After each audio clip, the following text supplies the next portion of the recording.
name's David Freston, 42 years old, live in San Pedro, California, a shop in Wine Gardens, California.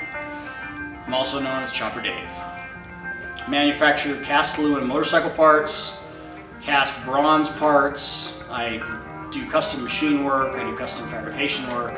I'm a motorcycle mechanic, I'm also a photographer and a writer. I shoot and write for a couple different magazines worldwide.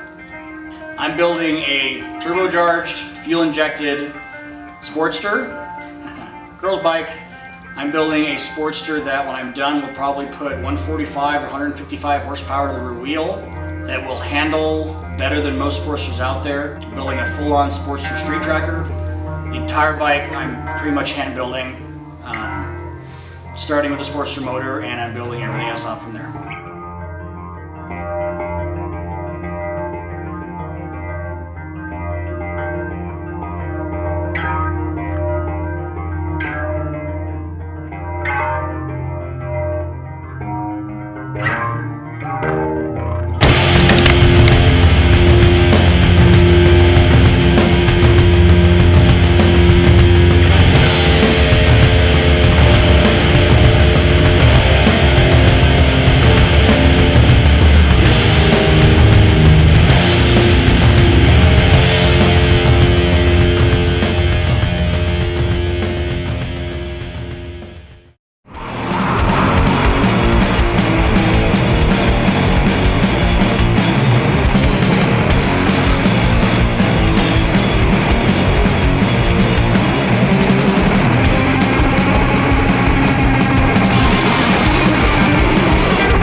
I think of the chopper scene the way it is now.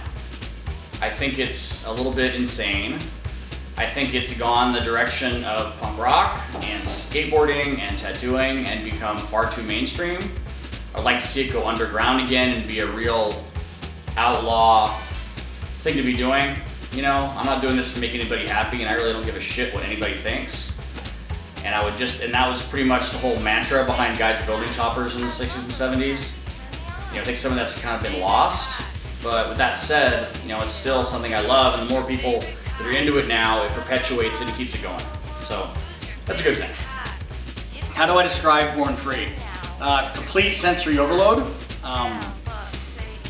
You're never gonna see everything that's there. You're never gonna talk to everybody you know that's there. It's absolute insanity. I'm amazed at how big it's gotten. It's basically a complete sensory overload on every level.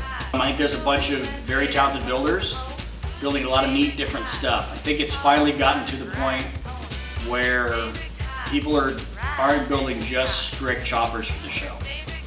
I know there's a bunch of guys doing a lot of different stuff, and I'm excited to see what everyone ends up building for it. You know, from super old bikes to traditional choppers to, you know, anything newer style. So I'm excited to be a part of it. I've wanted to build this bike for years. I've had it in my head for years.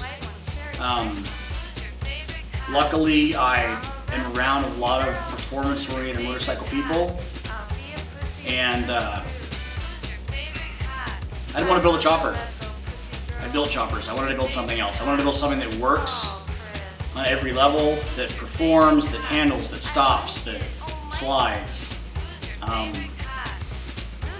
I wanted to build a serious motorcycle. I'm trying to build a serious performance motorcycle and kind of push my fabricating and engineering skills right to the limit of what I've built for myself. People have always asked me influences for me, what influences me to build the stuff I build. Parts-wise, it's always been Randy Smith, but this is sort of a different direction I'm going now because I'm not building a chopper. Building a performance bike, and probably one of my biggest influences, influences and a guy that's taught me more about what's possible out there is Jeff Wright from Church of Choppers. He's the first guy, in my eyes, that really mixed all the high-performance Japanese stuff with an American bike. Building choppers with Japanese sport bike parts. I don't really have a lot of Japanese parts on this thing, but it's kind of that spirit of mixing parts and getting the best performance you can in a drivetrain that might not necessarily be considered a performance drivetrain and doing it in a way where everything works together. Another influence, Skeeter Todd. Skeeter Todd, in my eyes, is an unsung legend in the motorcycle world. The guy's been building hot rod bikes that put out ridiculous amounts of power since the 70s. The guy has a wealth of information that we all need to hold on to and learn from. He's the first one that said when I was building what I was building, hey, send you an intercooler, send you some turbo cams. Okay, you know, he's been a huge help and inspiration for me because he's one of those guys that has that attitude where you can build anything. There's no reason you can't build anything. So he's kind of one of my biggest influences with this, him and Jeff Wright. Jeff mixing parts and getting all the right parts, and then Skeeter for just building a hot rod sportster motor that's really going to work. So those are probably with this build my biggest influences. Well, that and every single guy that raced a flat track bike in the 70s because they all have bigger balls than the rest of us. I like spending time with my family. I like spending time with my friends. I like doing non-motorcycle stuff when I can, just to get away from it. But you know, for the most part, most of what I do is motorcycle related. You know, I shoot naked women, and it generally involves motorcycles somehow. I write when I can. I'm generally writing about motorcycles. So I don't really do a whole lot that doesn't involve motorcycles, except when I'm home with my family or somewhere else with my friends. A big thank you out there to Paula. Thank you for putting up with me. I'm a pain in the ass, I know this. Turbos by Garrett, Olin Sweden, Hog Killers, Milk House Speed Research, Circle City Hot Rods, Harley Davidson Westminster, Dynojet, Specialized Powder Coating, Hunter Klee, Jason McCann, Mark Nelson, Pac-Man. Really appreciate it. Couldn't have done this build without all your help. And that's it. Thanks, you guys. Now I have to finish it.